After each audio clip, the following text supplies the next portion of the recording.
Good morning. Good morning.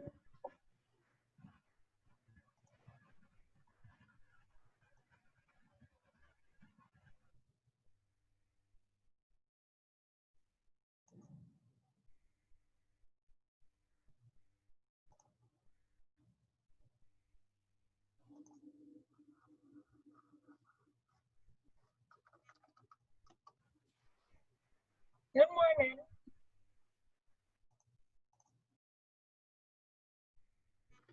How are you? I'm fine. Good. So you got your fan on already. Yeah. Are you in the UE dorms or where are you? Yes, that's where I am. Okay. Which one are you in? I have a new one, 138.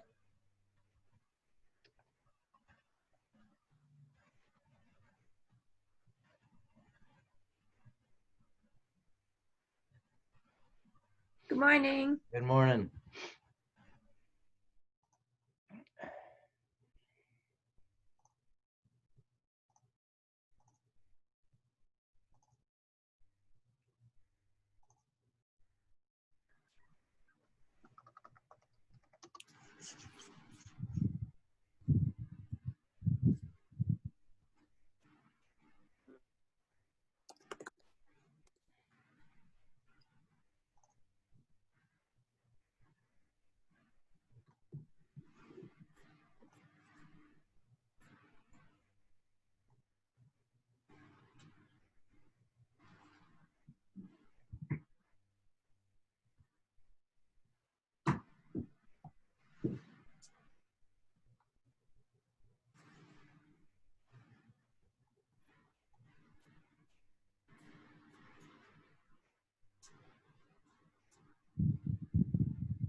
Bless you.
All right, how we doing? Everybody done? Okay, anybody not done? I'm done in a minute. Okay.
Okay, just checking in. Are we ready now?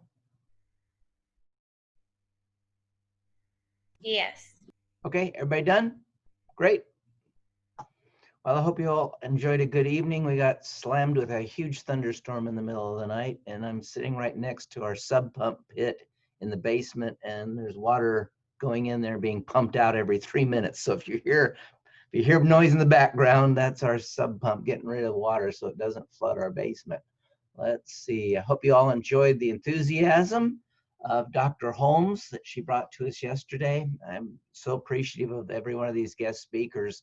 Honestly, um, their professional speaking fee, like yesterday, might have been $1,000 for her, or $1,500 or $500. I don't know what it is. I didn't ask. She volunteered, so we're grateful for that. And that's true of every person who's speaking. You know, we have today we have Kira Dent, and then Friday we have David Harris, and the next week Dr. Costas, and so they're all contributing their time for your education. I'm very grateful for that.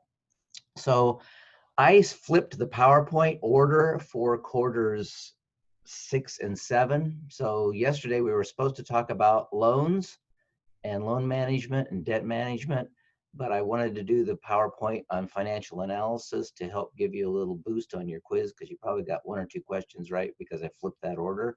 So today our agenda is to go through the PowerPoint on debt management, and then at some point Kira Dent will be joining us to talk about her insights regarding hiring and firing and staff, and creating the best dental team that you possibly can. I'm not sure, she might join us any minute between now and the time I finish the PowerPoint. But whenever she joins us, we'll just change gears, give the class over to her for her presentation, and then we'll resume. So we'll do a PowerPoint. Kira Dent will be speaking for probably about an hour and a half or so, including questions, and then we'll go dive back into your practice decisions for the next quarter. I looked at your incident 7, and it's a very difficult one. So I'm just warning you, I don't think there's a good answer no matter what you do in this situation. So the incident for quarter 7 is a dental assistant and a hygienist fighting, not literally, but they don't get along and they're complaining against each other. And this is going to happen to you in your life. Staff fighting amongst themselves. And sometimes there is no good answer there. You can call them in and talk to them, but if they continue to have an ongoing relationship that's not positive and they're not acting like a team, sometimes the only thing you can do eventually is for one of them to leave. So just keep that in mind as you review incident 7 for quarter 7.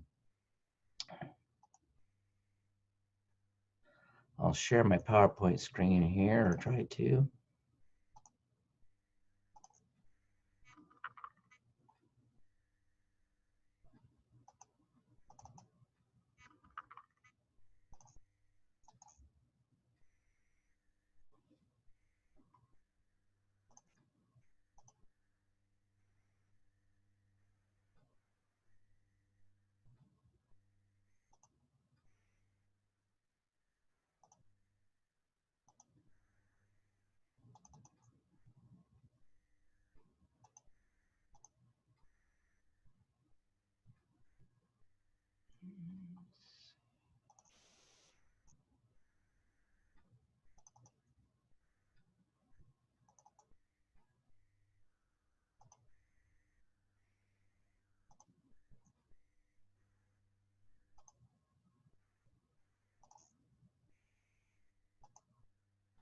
There we go. You should have your PowerPoint on debt management. Again, the background information for all of these PowerPoints is posted on RVLE if you want to go deeper. So Dr. Mark Costas taught the UE students there in person in 2017, the first year I was there. And he took the basic PowerPoint from Dr. Willis and he tweaked it and modified it from his perspective as a dental entrepreneur. And so this includes his insights as well as the original PowerPoint from Dr. Willis. So we'll go through this and may hear from Kira Dent before too long. So debt and its uses. Good thing about debt, it can be used as a financial tool to get the stuff you need. whether that's a new dental chair in the simulation or working capital or a house. The bad thing about debt is that if you don't control it, it's going to control you. And that's just a reality of life. I mean, I know personally people who've had to go into personal bankruptcy.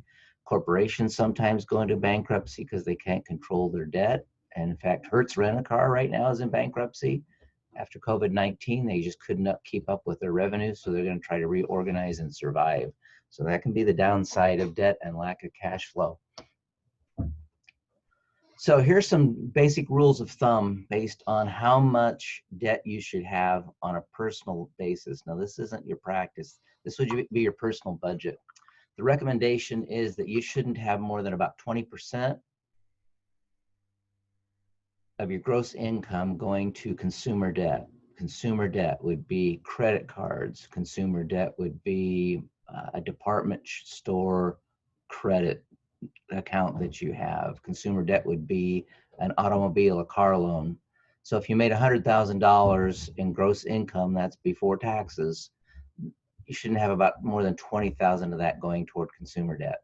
About 28% or less should go to housing costs. That would be the payment on your mortgage. That would be utilities. That could be insurance and taxes.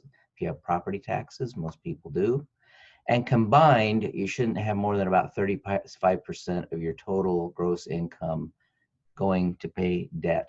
So if you made 100,000 US a year, then you don't want to pay, more than maybe $2,000-3,000 a month total in total debt.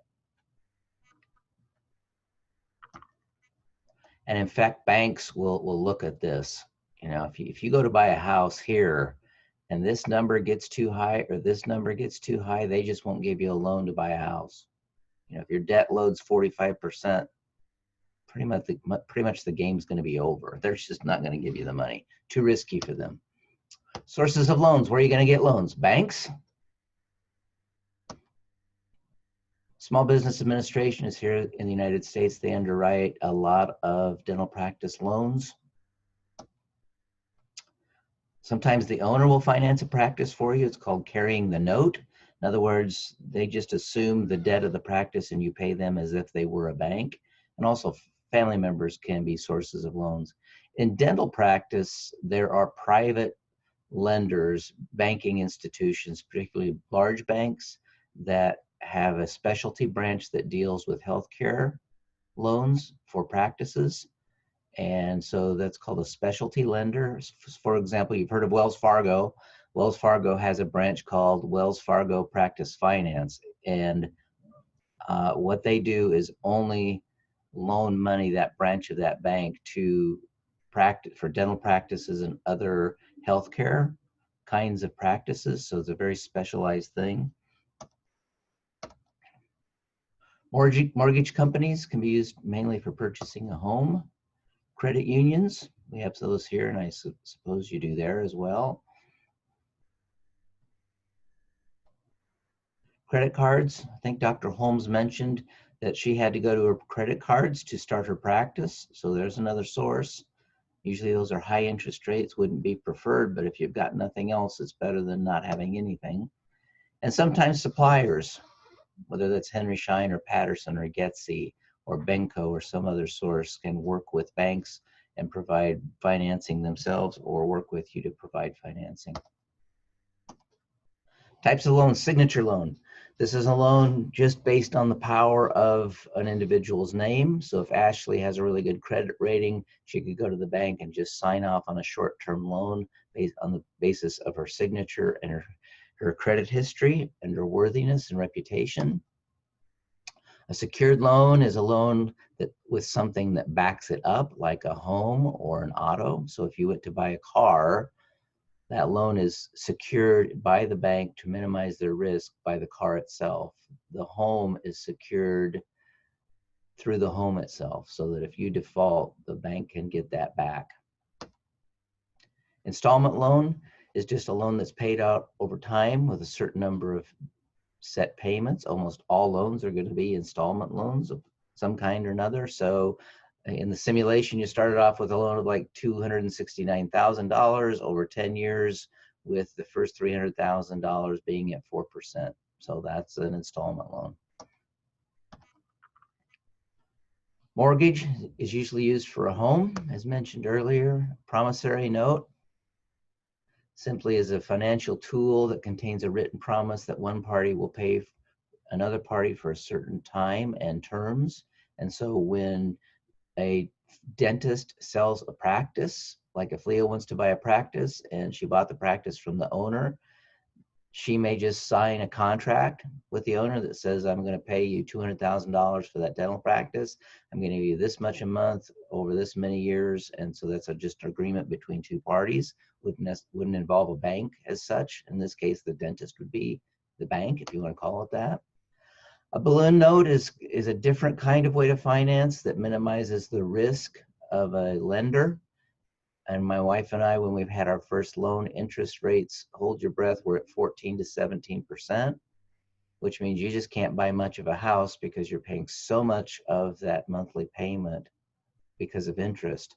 And so one of our 2 loans to buy our first house was a balloon note. What that meant was we borrowed a certain amount of money. We made monthly payments as if the loan was for 30 years.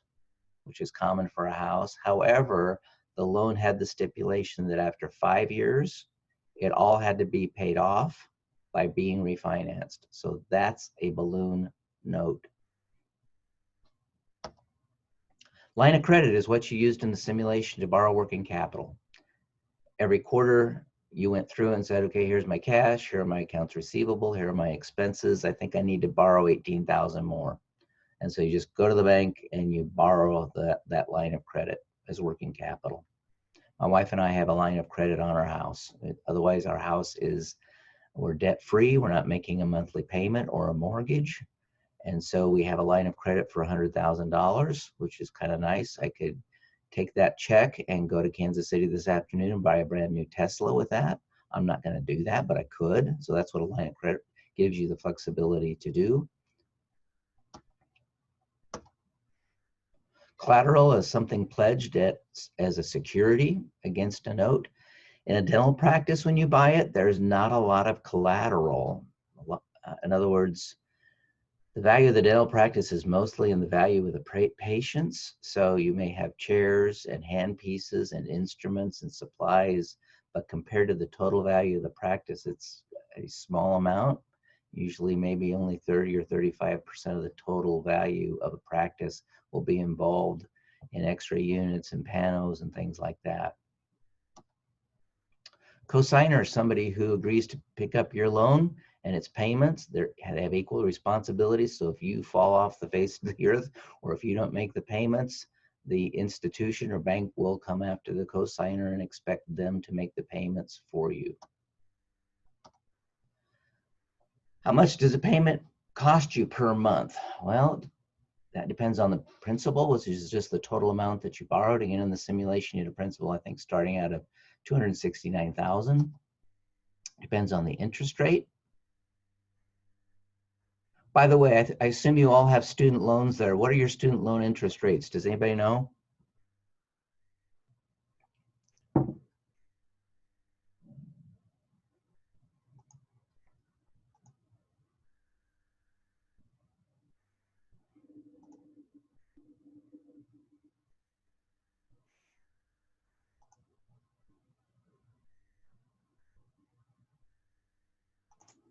It's 6.8%. Oh, ow, darn, okay. Is that through the government or through a bank?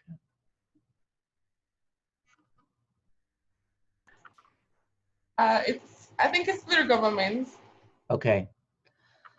That's about what we're charging our dental students too. Wow, that seems awfully high. By way of comparison, remember in the simulation, you're paying 4% for the first 300,000. So yeah, 6.8 right now with the way interest rates are working seems kind of high to me. Term is how long it takes to pay off the loan, number of payments. You can also look at it by taking the number of payments, right? 12 payments per year, multiply that out. Principal is the amount that you borrow. Sometimes there are subtractions from the principal, like if you have a down payment of $10,000, $20,000, $30,000, whatever it might be. In addition to the principal, you may have to pay what are called closing costs here, and you may need working capital as well, as you did in the simulation, to borrow more money to pay your bills initially. Down payments help you to qualify for the borrower, makes you more interested in the success of the loan. Your own money is at stake, and so you have, as the saying goes, skin in the game. And you're maybe more motivated to make sure that payment gets made. Helps protect the lender from you defaulting on your loan or not making the payments. Interest is just the amount the lender charges you to borrow money. It's the difference between simple and compound interest. Most banks, and my guess is your student loans, are compounded interest. Compounded interest means you pay interest on the interest. Okay, so it's kind of a dark financial tool that banks and other lenders use to get more money from you. And so, for example, simple interest, if you had a $100,000 loan at 5%, you'd owe $5,000, right, with simple interest. But if it's compounded, then you're owing interest payments on top of the 5,000 as if that was part of the loan too. And so your payment, I don't know what the math would be, but it might be $5,200 a year or $5,300 a year instead of the 5,000. So most banks are going to be compounded interest.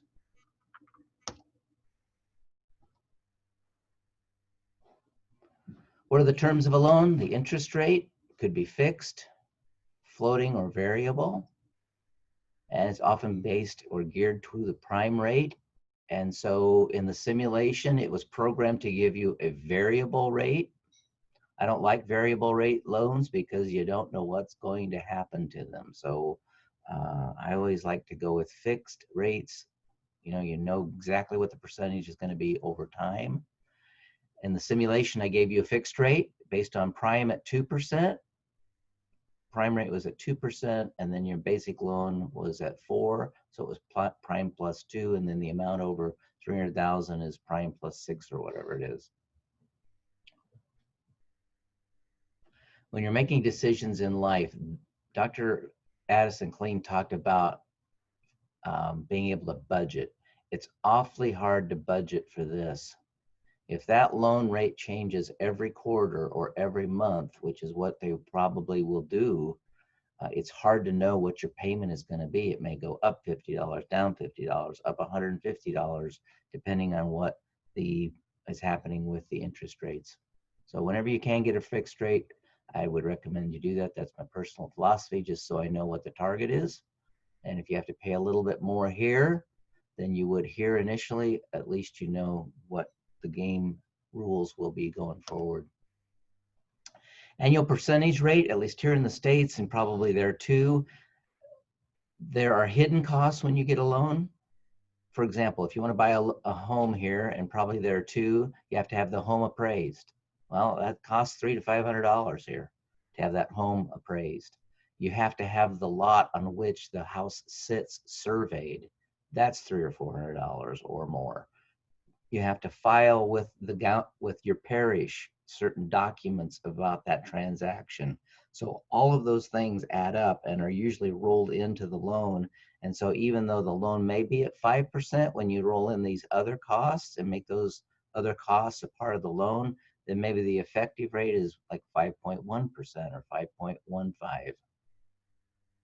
Because somebody has to pay these expenses, surveying the lot, appraising the home, and so forth. By the way, my brother-in-law does appraisals of homes for a lending institution in Metro Portland, Oregon, and his job is slowly being erased by an artificial intelligence. They have formulas now with AI, and they plug in the numbers. I don't even think he looks at a home to appraise it unless it's more than 500,000 US. They just have AI and it spits out a number, knows the neighborhood, knows how many bedrooms, they have photographs, and it just spits out a value, which is kind of a wild thing going on. So it's a good thing he's nearing retirement, because AI is replacing him over time. terms of the loan, length of time for a normal complete payoff of principal and interest, I'm going to match the term to the useful lifetime of the asset that is purchased. So there's a little graph here that shows what that looks like. So credit cards are usually paid immediately, or I'd encourage you to do that if you can. Autos sometimes are financed over 5 years, or I've even seen 6-year loans now with COVID-19. This is getting a little looser. For a brand new car, you can get like a 6% loan at no interest from some manufacturers right now, at least here in the States. Practice loans are usually at 5 to 7 years, although those can stretch out to 10 years. In the simulation, I stretched it out over 10 years instead of making you pay it off in 7 years, because that gave you another $500 to $1,000 per month in lower payments. And now most of your practices are at a point where you're paying that down, right? Because you had to borrow working capital. So 5 to 10 years usually for a practice loan. Now, something you may or may not be aware of, and this is pretty important for you going forward here, just as a side lesson, dental practices and dental buildings are two separate entities, usually in the United States and probably in Jamaica.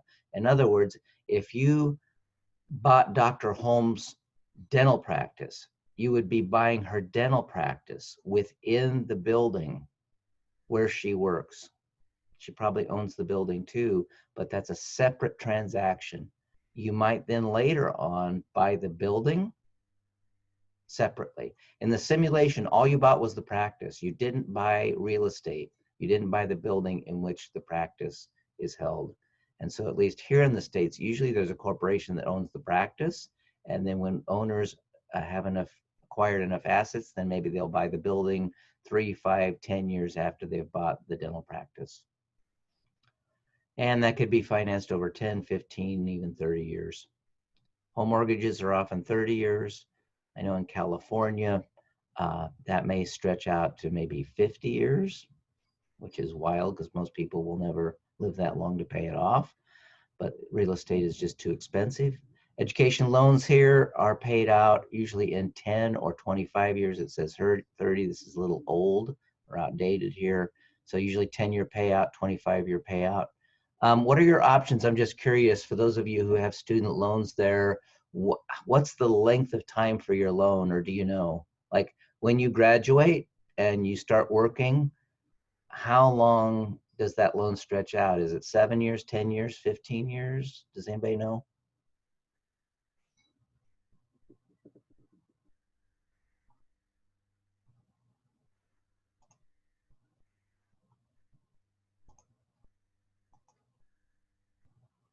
Any idea, Carol Ann?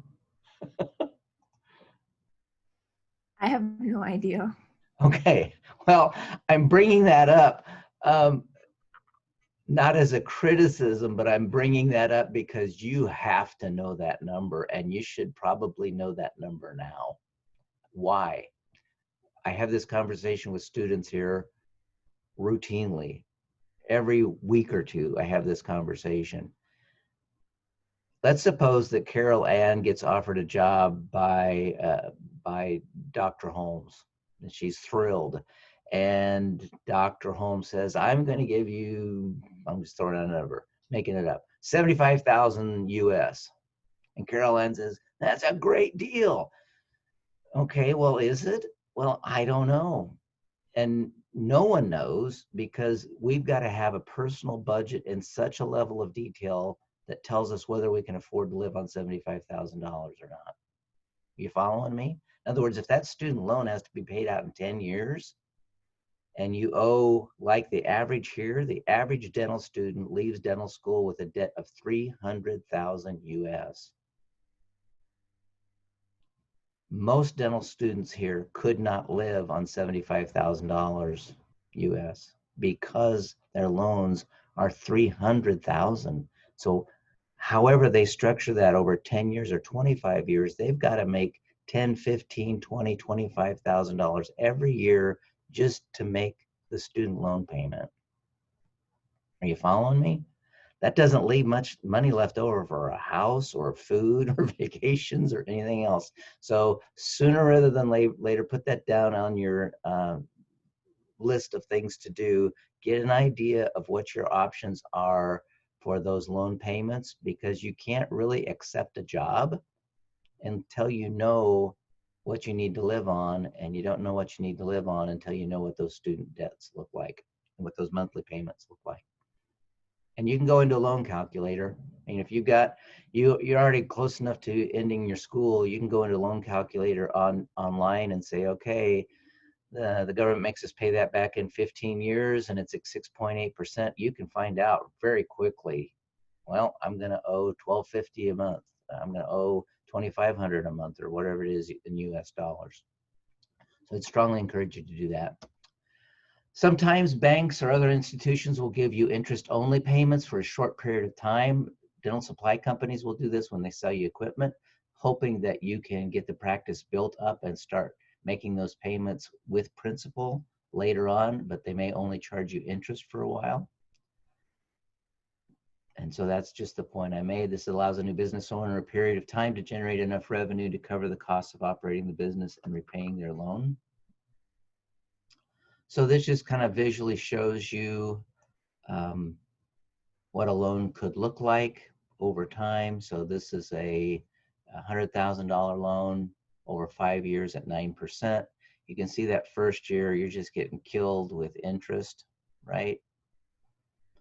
And over time, you pay less interest, and over time, you pay more against the loan amount or the principal. If you stretch this over 15 or 30 years, these numbers just are worse. In other words, more on interest, less payment on the loan itself.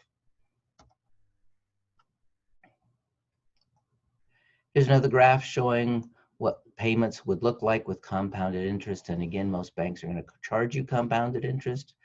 So the shorter the length of the loan, the higher your payment, right, per month. The longer the loan, the lower the payment.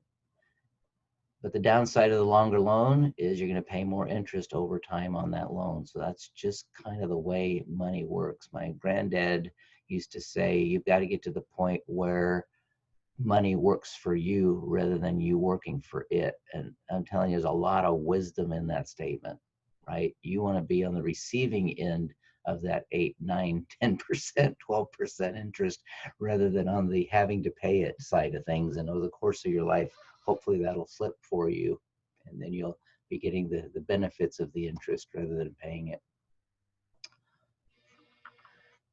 This is simply a slide. I assume you probably have credit ratings or something like that in Jamaica. I will tell you that lenders will look at that very hard and very deep here in the States, and you will pay a lower interest rating if you have a good credit history here in the States. It'll be lower. There is also a point, this is called FICO, which is a credit rating score, FICO score. There's a point down here. If your credit rating is really low, the higher the score here, the better. There's a point here below which you can't get a loan at all. Okay, so from a private lender, from a bank. So that's usually, and this hovers around the 640, 645, 650 range, but there's a point below which you fall below that, and they're not even going to talk to you about getting a loan, no matter what the interest rate is. The lower your score here, the higher your interest rate will be, and these are just examples of what interest rates could be.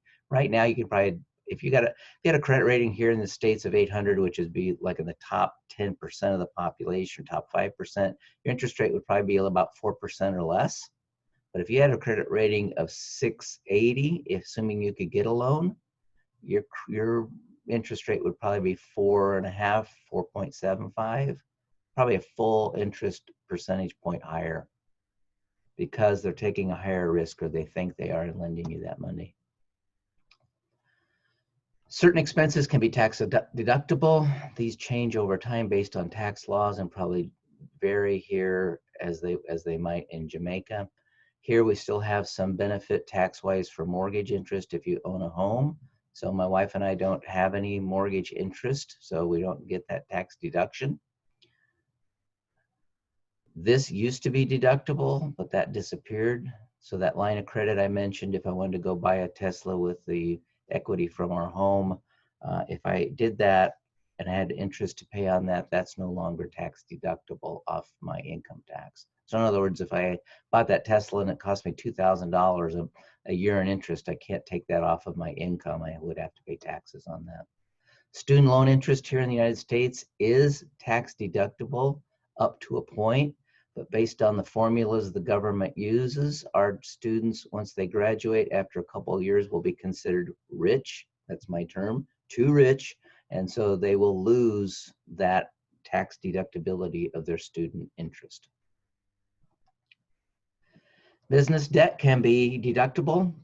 If you take a look at your expense sheet every quarter, you have a line item on your expenses that says banking interest or interest on your loan. That comes off as an expense as a part of your overhead, and it's deductible from your taxes. You wouldn't pay taxes or business taxes or personal ones off that.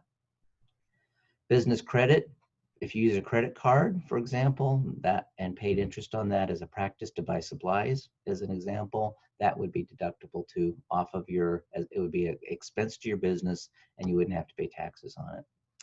And certain investments give you a deduction. We're not going to get into that, but it includes like government bonds. You can loan money to the government, for example, for a new school, or you can loan government for buy a bond from the U.S. government, a treasury bond.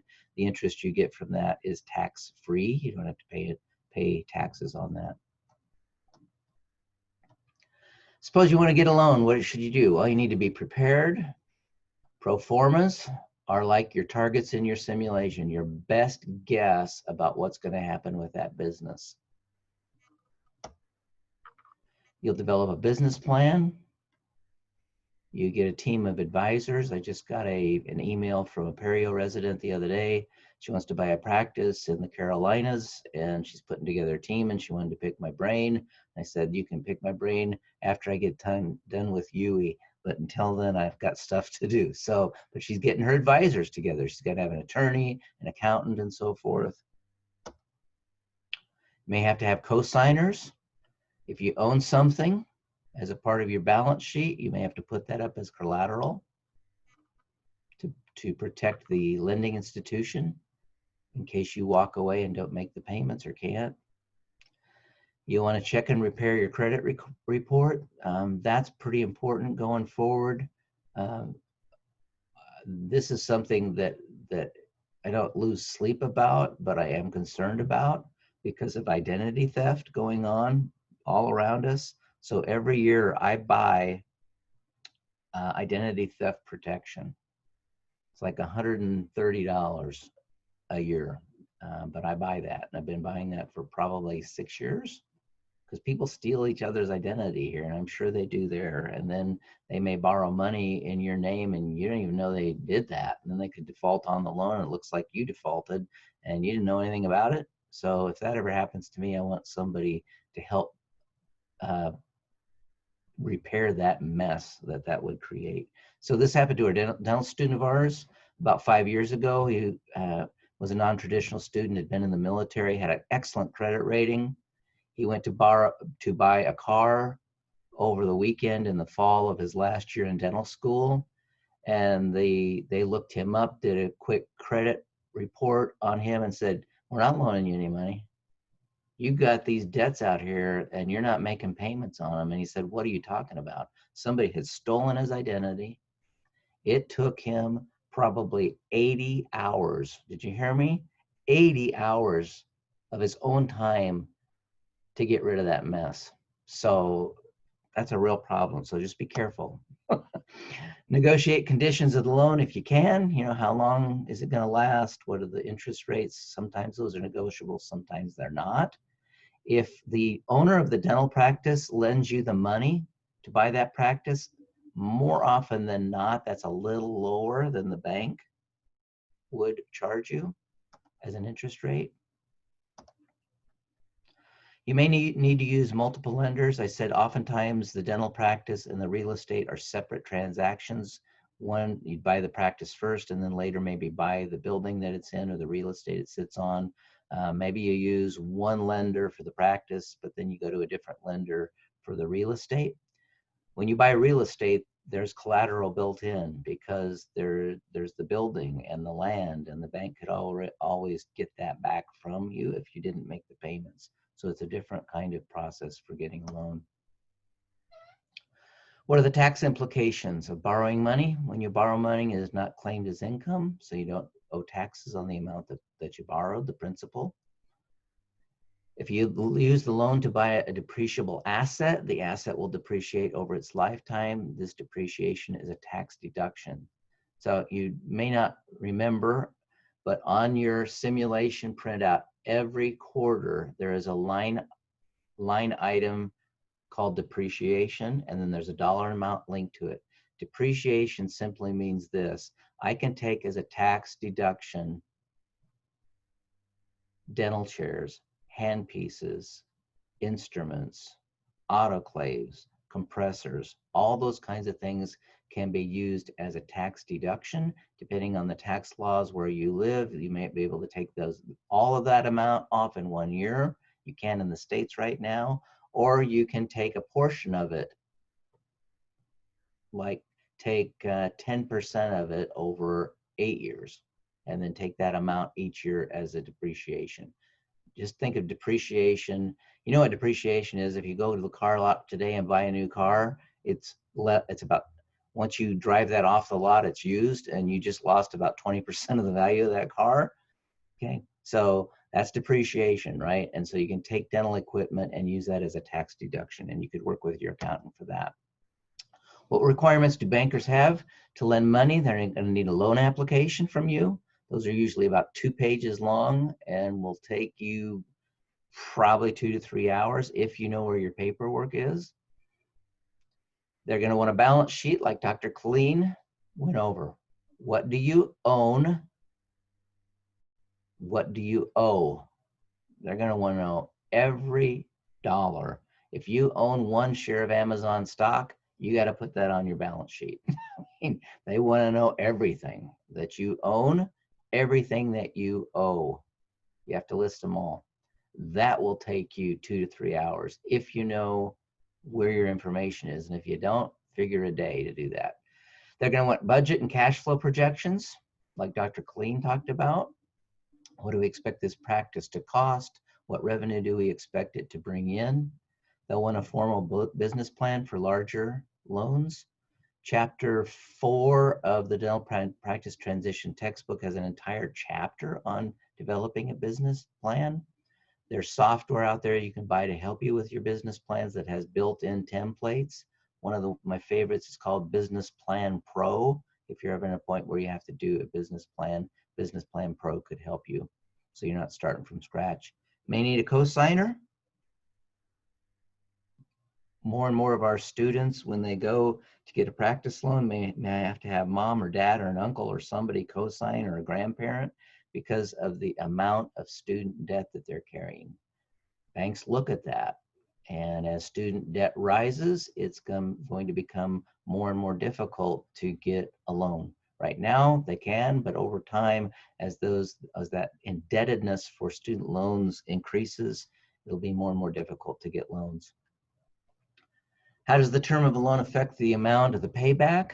The term is the amount of time, that you have to pay it back. Is that 10 years, 12 years, 15 years, 20 years? The longer the term, the lower the monthly payment. But also, the longer the term, the more interest you pay. By the way, if your student loans are going to stay at 6.8%, as a young dentist, personal finance advice, my advice would be that you knock down those student loans more quickly than you invest in a retirement account. So if you've got $1 sitting here, you can either put that dollar against the student loan at 6.8% or put it into a retirement account. I'd put 80% of it toward your debt, because you cannot be guaranteed that in the stock market or anywhere else you're going to get 7% rate of return. Look what has happened to the stock market in the U.S. in the last 3 months. I mean, Professor Dunning, yeah. I have a question. Wouldn't it be in the bank's best interest to? You said it's more difficult to get a loan nowadays because of all the student debt that people have. But if they have like a promising career, like they know they're a dentist or a lawyer or whatever it may be, and the chances are high that they will get paid back for the loan Sure. consistently. Why is it more difficult if almost every single student has such a massive debt? Well, what banks will do, and this is a little bit deeper than the PowerPoint, but banks will look at what's called a debt to service ratio. Okay, so DSR, debt to service ratio. So the bank will look at what the practice, like if you're going to buy a practice, they will look at what the profit is of that practice, just like you have in the simulation right now. They're going to look at that profit number. What has that profit number been for the last 3 years? They're then going to compare that to a very, very detailed personal budget that you have to provide for them, which includes student debt payments. So if that ratio makes sense, they'll loan you the money. But if it's out of whack beyond what they're willing to pay, they won't loan you the money. Okay. So for example, let me give you a simple example. If your personal budget, including your student debt, is $100,000 a year in take-home after-tax income, right? That would include your utilities, your car payment, your house payment, clothes, and your student debt payment. And we'll throw in the practice payment into that $100,000. All right. So let's suppose that total amount's $100,000. If that practice only generates $90,000 in profit a year, you are not getting a loan. See what I'm saying? They're not going to roll the dice on that. If that practice is generating $150,000 in profit every year, done deal. You're going to be blessed. So Okay. they're going to look at the balance. In other words, how much risk are they taking? And they always want a cushion, because they're banks. So if your total budget, including your debt for your practice and for your loans, is $100,000, they're going to want to see $125,000, $130,000 profit coming out of that practice. And if that's there, you'll be all right. Does that kind of make sense? Yep. In other words, they're going to let the numbers make their decision. Nothing personal. They just don't want to take a bath and have you go belly up on your loan. Good question. So right now, even with high indebtedness, because dentists so seldom default on their loans, students are still able to get loans, most students. However, there are dental students in the United States, like at Midwestern in Arizona. Some of those students have debts of over 500,000 US. That should be illegal. Well, to me, it's silly, but they do. So that student, when they put together their personal budget and go to buy a practice, you can see what happens to that ratio. It's way out of whack. Yeah. And so they probably will have to work as associates for 3, 4, 5, 6 years, pay down some of that debt before a lender is going to say, oh yeah, we'll give you the money. And the other thing is COVID-19 is shaking everything up. It's just messed everything up for everybody right now. Some banks are not lending money at all for practices right now. They stopped. Others are saying, all right, it's okay. I see that your practice is bouncing back for the last 60 days. We'll go ahead and lend the money, hoping there's not some second wave that would close down practices. But I think we're getting close in Florida and Texas to having dental services reduced again to just, emergency care. So banks are, they're looking out for their money and they're afraid just like everybody else. So we'll see how that transpires over time, but that's a big question mark going on here. What are the advantages and disadvantages of fixed and variable rates? I kind of already went through that. The fixed rate tells you what you're going to have to pay and it's predictable. Variable, maybe a little lower at the start, but you may not be able to budget for it quite as well. So that's kind of an overview of some of the big issues with debt management. And again, Dr. Cost has tweaked Dr. Willis's original PowerPoint and put in some additional perspectives on there, which I used. So I'm thankful to him for doing that a few years ago. In fact, I've done that to almost all the PowerPoints I'm going through. I go in and tweak them. So hopefully make them a little better for you. What other questions do we have about lending or about loans, student loans, or anything else? You're going to be quizzed on Friday on portions of chapter, I think it's 26, which includes some issues about personal finance. Coming up with a personal budget is just a really important thing you'll need to do, especially as you're going in to look at a job situation. The hallway conversation I often have with students, you know, I'm walking down the hallway, Dr. Dunning, somebody's offering me $100,000 guaranteed a year. Is that a good deal? And I don't mean to be facetious, but I'll turn to them and say, I have no idea, because I don't have any idea, because I don't know what they need to live on. You know, if they've got 5 kids and they've got $300,000 in student debt, $100,000 probably not going to work, you know. So got to look at your situation, how many dependents you have, what your loans are going to be, and that kind of thing.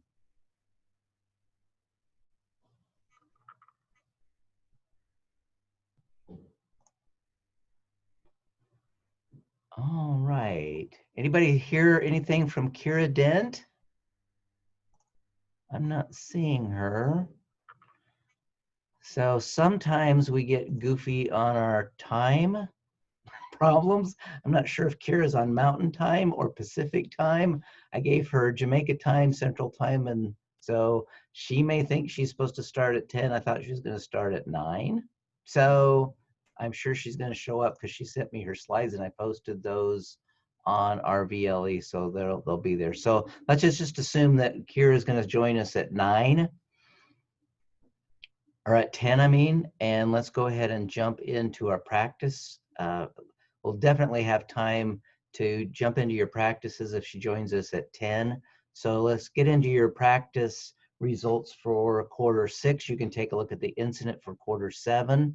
Let's take a break of, let's see, I'll try, how much time, you tell me, how much time do you need to look at your quarterly results before we talk? We'll start with group 1 today. I try to do that, reverse that every day. Maybe like 5-10 minutes, 10 minutes. 10? Okay, let's take a 5-minute stretch break, and then I'll give you 10 minutes. So I'll connect with Lisa and Carol Ann at 9:30. Hopefully get a couple of those, maybe 2 or 3 of those consults done before Kira joins us. If she joins us in between practice consults, then we'll just turn over the session to her and then get back like we did yesterday. Does that make sense? Yep. Okay, so see you soon.